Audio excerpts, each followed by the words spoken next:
ಅಪ್ಪುಗೌಡರು BJP ticket ಸಿಕ್ಕರೆ ಮಾತ್ರ MLA ಆಗೋಣ ಒಂದು ಮಾತು. ಅದು ಏನು BJP ಅಂದ್ರೆ ರಾಷ್ಟ್ರೀಯ ಪಕ್ಷ. ಈಗಾಗಲೇ ಬೆಳಗ್ಗೆ ಅವ್ರು ತಮಗೆ ಅವಕಾಶ ಮಾಡಿಕೊಟ್ರು ಅಪ್ಪುಗೌಡರು MLA ಆಗಲಿಲ್ಲ. ಇನ್ನು ಮುಂದೆ ಯಾವತ್ತೂ MLA ಆಗೋದು ಒಂದು ಮಾತು ಸರ್. ಅದು ಅನ್ನೋರ್ದು ಎಲ್ಲ ಥರ ಆತಾರ್ರಿ. ಒಮ್ಮೆ ಆದರೂ MLA ಆಗುತ್ತೆ ನಮ್ಮ ಅಪ್ಪುಗೌಡರಿಗೆ ಆತ್ಮವಿಶ್ವಾಸ ಇದೆ ಸರ್. 100ಕ್ಕೆ 100 ಇದೆ. 2028 ಚುನಾವಣೆಯಲ್ಲಿ ಬೆಳಗ್ಗೆ ಅಪ್ಪುಗೌಡರು ಒಂದಾಗ್ಬೋದು.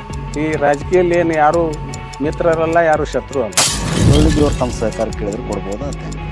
ಆದ್ರೆ ಅವರೇ ನನ್ನ ಸಹಕಾರ ಕೇಳಿ BJP ಪಕ್ಷ ತಮ್ಮನ್ನು ಕರೆದ್ರೆ ಹೋಗ್ಬೋದ ಸರ್? ಮತ್ತೆ ಹೋಗೋ ಪ್ರಶ್ನೆ ಏನದ ರೀ? ಈಗ ಅದು ಇದು ಎಲ್ಲ ಒಂದೇ ಅದಲ್ಲ, ಒಂದೇ ಪಕ್ಷ. ಅಪ್ಪುಗೌಡರು MLA ಆಗಬೇಕಾದ್ರೆ ಬೆಳಗ್ಗೆ ಅವ್ರ ಸಹಕಾರ ಅಪ್ಪುಗೌಡರು ಕೇಳ್ಬೋದಾ? ಡೆಫಿನೆಟ್ಲಿ ನಾವು ಅವ್ರ ಮನೆಗೆ ಹೋಗಿ ಕೇಳ್ತೀವಿ. ಅಪ್ಪುಗೌಡರು ಸೋತಲ್ಲಿ ಗೆಲುವು ಕಾಣುವಂಥವು. ನಾವು ಎಲ್ಲಿ ಸೋತೇವೆ ಅಲ್ಲೇ ಗೆಲುವು ಕಾಣ್ಬೋದು ಸರ್. ಈಗ ಶಿವಾನಂದ ಪಾಟೀಲ್ರನ್ನ ಸೋಲಿಸೋದು ಅಥವಾ ಬೆಳಗ್ಗೆ ಅವ್ರು ಸೋಲಿಸೋದು ಅಪ್ಪುಗೌಡರ ಹಠ. ಇಬ್ಬರನ್ನ ಸೋಲಿಸೋದು ಹಠ ಅಲ್ಲ ಅದು. ನಾನು ಗೆಲ್ಲಬೇಕು. ಇಲ್ಲಿ ಬೆಳಗ್ಗೆ ಮತ್ತು ಅಪ್ಪುಗೌಡ ಇಬ್ಬರು ನಡುವರು ಪೈಪೋಟಿ ಆಗ್ತೈತಿ. ಶಿವಾನಂದ ಪಾಟೀಲ್ ಅವರು ಗೆಲುವು ಈಸಿ. ಆದರೆ ಈಗ ತ್ರಿಕೋನ ಸ್ಪರ್ಧೆ ಇದ್ದಾಗ ಮತ್ತು 3 ಮಂದಿ ನಿಂದ್ರುದೇ ಹಂಗಿಲ್ಲ.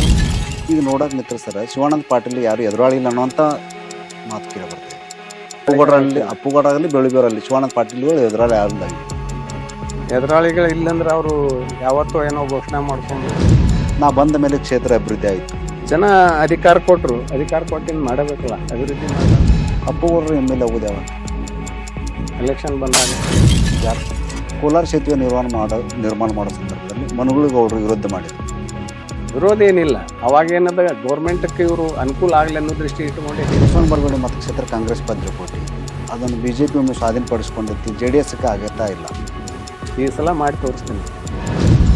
ಕೂಡಿಗೆ NTPC ಅಂದರೆ ಅದಕ್ಕೆ ವಿರೋಧವಾದ ಸರ್. ರಾಜಕೀಯವಾಗಿ ತಮ್ಗೆ ಯಾಕೆ ಪದೇ ಪದೇ ಹಿನ್ನಡೆ ಆಗ್ತಾ ಇದೆ? ಪ್ರಶ್ನೆ ನೀವು ಕೇಳುವಂಥದ್ದಲ್ಲ, ನಾ ಹೇಳುವಂಥದ್ದು. ಅಪ್ಪುಗೌಡರು MLA ಆಗೋದು ಯಾವಾಗ? 28ಕ್ಕೆ ಬರ್ತದೆ, ಅದೇನು ದೂರ. ನಿಮ್ಮ FM ವಾಹಿನಿಯಲ್ಲಿ ಜನನಾಯಕ ವಿಶೇಷ ಕಾರ್ಯಕ್ರಮ